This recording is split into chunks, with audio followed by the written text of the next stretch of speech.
Président, relisez les deux nuances du règlement, donc entre l'attitude inconsidérée et l'attitude imprudente. Alors, très imprudent. Ça le dédouane ou ça l'accable? Bah là, je ne vois pas comment on peut me dire que ça le dédouane.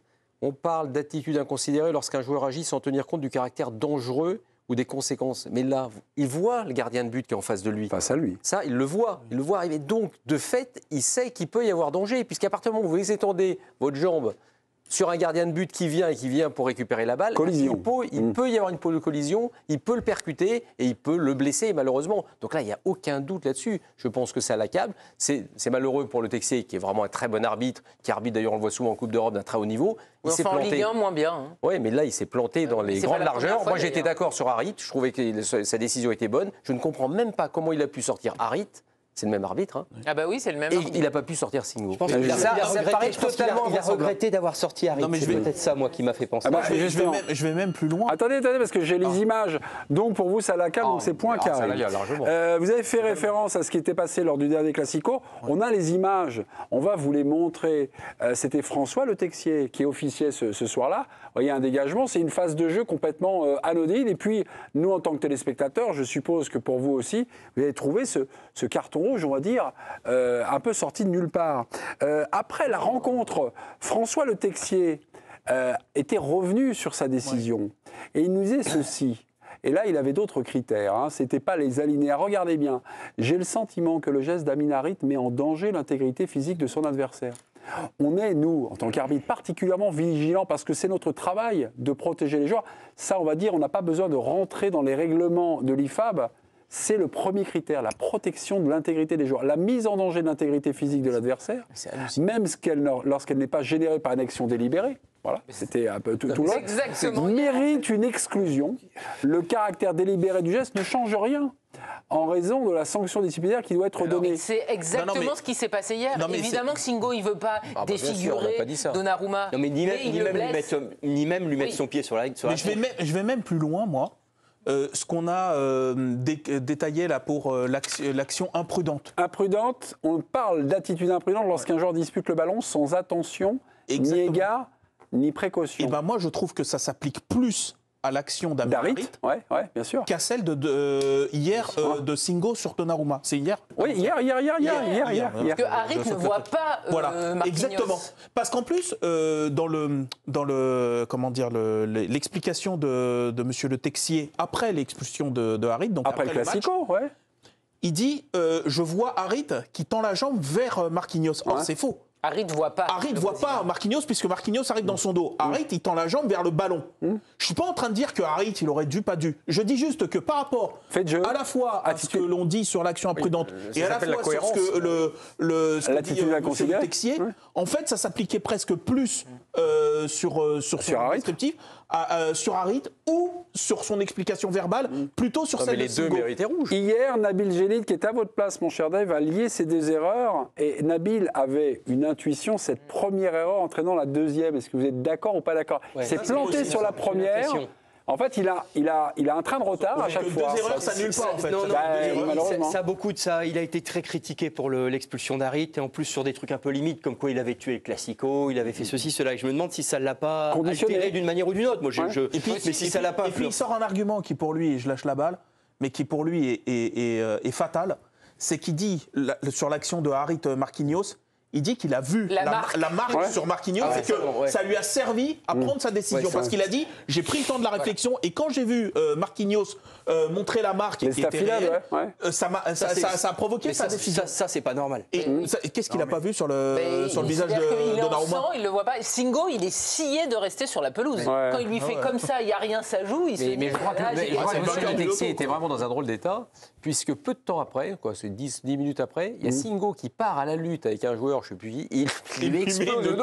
Alors qu'il a déjà un carton jaune surdoué. Il devrait l'être encore. Mais là déjà, il est encore là, encore après. Je ne sais pas ce qui s'est passé. Mais Camara qui fait faute et qui se blesse, il peut prendre jaune aussi à expulsion, et finalement il ne prend même pas jaune. Bon, Hutter le sort parce que de toute façon il est blessé, il se dit que c'est compliqué, mais il est à l'envers tout le match. Il a raté son match. Éric Blanc. Quand tu vois la tête de Donnarumma, c'est quand même Al Pacino dans Scarface.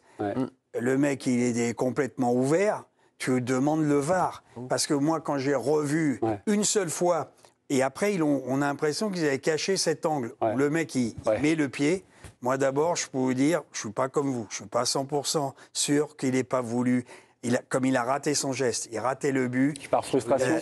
Non. Mais non. Oui, mais je te dis. Olivier Rouillet, hier, avait la même intuition. À 100%, parce qu'il aurait pu mettre simplement un coup de semelle. Là, il écrase. Et quand tu vois la tête, il est blessé. Un joueur en rugby qui sort, tu vas voir les images. Ouais. Tu fais un arrêt comme les plaquages en haut là ce soir avec Brive, 2 cartons jaunes à la tête. Bon ben voilà, carton jaune. Oui, mais dans le camion ils ont dit non, c'est bon, tu peux. Non, là il n'y a même pas besoin de voir les images, il est en sang. Oui, non mais tu vas voir les images quand même parce que. Non mais il peut être appelé par le VAR. Il peut être appelé par la responsabilité du VAR. Virginie, Donnarumma, Singo, Monaco, Paris Saint-Germain, commenté par qui? Commenté par un monsieur qui travaille à l'Olympique de Marseille. Mehdi Benassia, qui était sur RMC et donc nos collègues lui ont posé la question, comment est-ce qu'il a réagi lorsqu'il a vu cette action et puis la décision de l'arbitre. Il répond, j'attendais que François Le Texier s'explique ce qu'il n'a pas fait. Contre nous, il a expliqué avoir vu la trace sur la poitrine de Marquinhos. Il a sorti le rouge, même si Harit ne voit pas le joueur et que c'est involontaire. Donc, quand je regarde l'action d'hier, je n'ai jamais vu un joueur sortir défiguré comme Donnarumma. Voilà. C'est invraisemblable. Greg,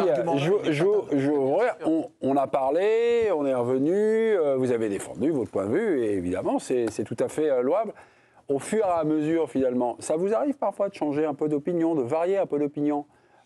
Non, parce que je pense qu'en fait, Donnarumma va très vite et c'est un contact Donnarumma, mais son visage va aussi au contact du pied. Après, si lui et si Olivier Rouillet disent qu'il a laissé traîner la semelle, j'ai pas cette impression, mais j'entends ce qu'ils disent et en ces cas-là, c'est gravissime. Donc on va dire ça comme ça. J'arrive pas à y croire. Moi, je veux pas. J'arrive pas que c'est impossible. Si juste, j'arrive pas à y croire. Quand je vois cette image, quand même, tu tapes pour marquer et tu termines ton geste en ayant les crampons sur la. Je me dis qu'il est emporté peut-être par son élan, il maîtrise pas. Oui, il est emporté par son élan. Tu vois. Il est pas loin quand même à 2 doigts de. C'est Brutus. Mais oui. Enfin, il s'engage quoi. De temps en temps, t'as envie de faire mal. Parce qu'il lui écrase pas la tête. C'est son jeu. C'est un joueur qui s'engage. C'est un joueur qui est comme ça. Et puis il a été à l'envers tout le match. C'est-à-dire qu'avant ça, il est pas bon. Bon, déjà, il est pas latéral. Et après ça, il est pas bon non plus. Son match a été extrêmement compliqué. Mais c'est aussi Donnarumma qui va sur le pied. Il écrase pas la tête de Donnarumma. Enfin, vous voyez, c'est ça que je veux dire. Chers téléspectateurs, blesser un adversaire sciemment. Chers téléspectateurs, nous avons tenté de contacter la direction technique de l'arbitrage pour vous apporter des explications, en tout cas pour donner leur version. Silence radio du côté de la DTA, aucune information sur le site de la Fédération française, vous savez, qui gère l'arbitrage. Mais heureusement, la grande chaîne française, Canal+, qui a comme consultant Mickaël Landreau. Et Mickaël Landreau est conseiller sportif de l'arbitrage et porte-parole des arbitres. Ouais. Il a réagi ce soir, Mickaël. La position de la direction technique de l'arbitrage est claire. Le Texier devait sortir bien sûr. Un carton rouge. Donc il s'est trompé. Voilà. Et ça paraît, mais ce qui paraît incroyable dans cette affaire, c'est que mais comment il est possible qu'il soit pas ça? Parce que des fois, on discute sur des pénaltys, je suis d'accord, il a mis un tac, pas de tac, des machins, il y a hors-jeu, pas hors-jeu d'un centimètre. Mais là, c'est d'une évidence, il n'y a pas une personne qui peut pas voir un type défiguré à un moment dire finalement je regarde, et même pas un jaune, alors que le même Le Texier va mettre un jaune sur un type qui tire un maillot. Et ça n'a pas de sens. Il me semble, alors, je ne me souviens plus, mais sachant qu'un jaune expulsait de toute façon. Oui, il avait déjà un jaune, bien sûr. Comment il peut ne pas avoir au moins un jaune, à défaut d'avoir un rouge direct? Mais au moins un jaune qui arrive à la même compétition. Mais peut-être on ne déjuge pas. Il semblerait, on ne déjuge pas un arbitre star en Ligue 1 par la VAR. La VAR a du mal à déjuger un arbitre star en Ligue 1. C'est ce que nous avait appris. Enfin, en tout cas, c'est ce que l'hypothèse, moi, que j'avais émise par rapport à Clément Turpin, qu'on avait vu plusieurs fois avoir des prises de décision où on voyait qu'il y avait une frilosité de ses collègues du camion à l'appeler pour se déjuger. On avait vu ça. Là, je ne sais pas, avec Monsieur Le Texier, je ne sais pas ce qui s'est passé. Ça reste quand même. Moi, il a été énormément critiqué. Ce qui est normal parce qu'il s'est trompé, mais ça reste un très bon arbitre. Ah bah oui, c'est un top arbitre. On ne conteste pas ça. Moi, je trouve qu'il est très bon. On parle de l'action elle-même, là. Je trouve quand même qu'il est bon, mais il a... Karine, vous nous dites qu'il y a 2 Le Texier, il y en a un en Ligue des Champions qui est super, et en Ligue 1, il est comment? Attendez, là, par exemple, on l'a vu sur les 2 matchs phares de la première partie de saison. Après, Marseille-Paris, je ne trouve pas qu'il fasse un bon arbitrage, et hier non plus, parce qu'il n'y a pas que ça. il y a, je vous dis, la faute sur Camara, pareil.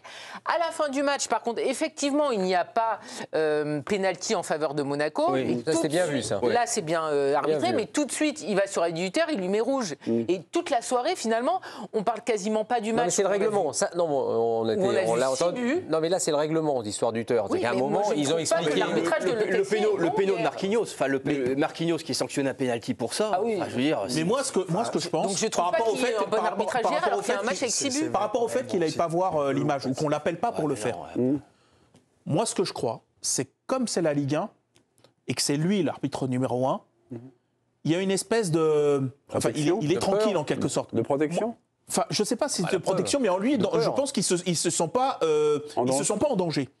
Je pense que sur une affiche top niveau européenne, mettons, j'en sais rien moi, Liverpool-Real Madrid, c'est pas un cadeau. Je pense que la même situation, il va verrouiller à mort sa décision. C'est-à-dire qu'il va prendre toutes les précautions, il voit la tête, mettons, de Courtois, là, dans la même position. Je pense pas qu'ils se disent non, tranquille, ça joue. Au moins, il va voir. Je sais pas quelle sera sa décision, mais il se donne toutes les chances de bien agir. Et là, il le fait pas. Mais sauf que là, on est quand même avec le PSG qui est le monstre de la Ligue 1. Donc c'est quand même incompréhensible en fait. Je suis d'accord, mais après il y a l'écran. Non, mais il n'y a aucune explication, sauf à dire effectivement que tout le torrent d'insultes qu'il a reçu après le match de Marseille a pu influer sur le fait de se dire il faudrait peut-être pas j'envoie une équipe à 10 contre 11 pour la deuxième fois, pour le deuxième plus gros match de la saison. C'est une possibilité qu'on peut pas écarter. C'est vrai que dans ces cas-là, c'est ce qu'a dit Dès, ça fait 2 erreurs, ça annule pas. Elle s'ajoute. Et c'est 2 images marquantes de la première partie de saison, et à chaque fois c'est dommage parce qu'il a fait d'autres très bons matchs. Je me souviens. Si ça n'a pas modifié le sens sportif du match. Ils ont gagné.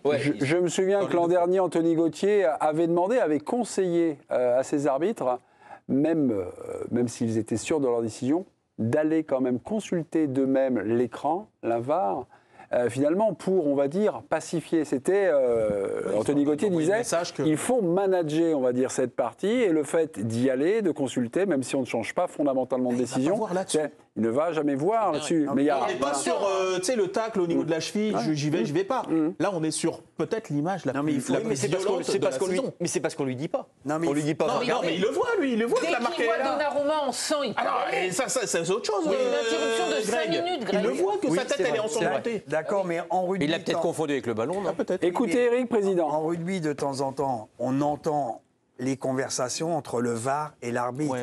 Et le VAR, moi j'aimerais bien avoir le nom de temps en temps, c'est aussi important. Jérôme Brizard. L'arbitre central. Oui, Jérôme Brizard. Qui était voilà. Et moi j'aimerais voir sa tête aussi, parce que je le connais pas. On le connaît, toi tu le connais, moi je le connais pas. Et donc... Mais il paraît que lui te connaît. Hein. Oui, mais bien sûr, tout le monde me connaît. Le problème, il est quand même là. C'est qu'au rugby, tu comprends et il l'aide pas du tout. Il le laisse se plonger. Tu te demandes même si c'est son ami. C'est rien. C'est peut-être qu'il veut lui piquer sa place. C'est vrai qu'entre Cinco et Brizard... Non, mais il y a forcément une communication. De toute façon, elle y est, la communication. Mais il doit te sauver, le type de la VAR. Il doit... Même si tu vois la tête ensanglantée, déjà, tu dois y aller. Mais si l'autre, il te dit non, ça va bien, et il t'envoie au trou. Donc toi, par corporatisme, tu n'y vas pas, et à la fin du match, tu passes pour un con, et c'est wanted. Le lendemain, tu ne peux plus sortir, tu restes chez toi. Et il paraît que le prochain match que devait arbitrer le Texier, c'est Brizard qui l'arbitre. Qu'est-ce qu'on fait avec... qu'est-ce qu'on fait ? Nous, on fait rien. Nous, on discute, on chronique l'actualité. Qu'est-ce qu'on fait avec François Le Texier ? Qu'est-ce que va faire la DTA ? Mais il faut qu'il y ait des sanctions. Sanctions quoi ? Vous mettez 2-3 matchs en Ligue 1. T'es obligé de le sanctionner. Et pareil pour Brizard. Et pareil pour Brizard. Il faut que le duo soit... Non, mais le type là-haut, pareil. Eh ben oui, Brizard. Le type là-haut, c'est Brizard. Brizard, oui. Qui n'était pas si haut que ça, d'ailleurs. Non, mais c'est la NASA. C'est plus Jackie et Michel à camionnette. Ça vaut 4 millions d'euros. Non, mais ça vaut 4 millions. Non, Jackie dans le camion. Jackie dans le camion, Jackie et Michel, c'est autre chose. Je sais pas, c'est quoi ? Jackie et Michel ? Vous faites pas semblant de savoir. Faut pas savoir. Non, mais c'est t'avais un abonnement premium. C'est Jackie dans le camion. C'est Jackie dans le camion, Jackie. Je sais pas, vous êtes des spécialistes de... Jackie et Michel est un site pornographique, pour les libertins comme vous êtes. La NASA, ça coûte 4 millions, c'est un bunker maintenant. J'ai vu une émission, c'est impressionnant. Donc serve-toi au moins de l'outil. Non, mais surtout qu'il y a quelqu'un qui juge, qu'on avait rencontré d'ailleurs, quelqu'un qui est spécialiste de ceux qui s'occupent de la VAR. Plus après, vous avez des spécialistes de ceux qui s'occupent des arbitres de terrain. Donc à un moment, il faut prendre une décision. La décision sera simple. Vous mettez, comme il dit, à l'herbage 2-3 matchs, les deux personnes. Non, oui. Vous pouvez mettre 2, histoire de laisser calmer les choses. Non, en général, les punis se retrouvent dans le camion VAR. Enfin, pas dans le camion, mais... Et donc Brizard se retrouve en vacances. Voilà, non, Brizard va sur le terrain, voilà. Il y a une trêve de 15 jours. Non, mais il faut laisser un peu de... On se quitte avec une image de fin. Une image plutôt sympa livrée par le Paris Saint-Germain TV. On est après le match. Regardez ce qui se passe. Ouais, Singo face à Donnarumma. C'est plutôt classe, regardez. Très classe de Donnarumma. Voilà. Enfin, quand même, Très classe de Donnarumma. tu as vu à la mi-temps, tout le Paris Saint-Germain était là à attendre l'arbitre. Hein. Et Donnarumma en ligne. Il y avait du monde. Hein. C'était la Madeleine à 18h. Karine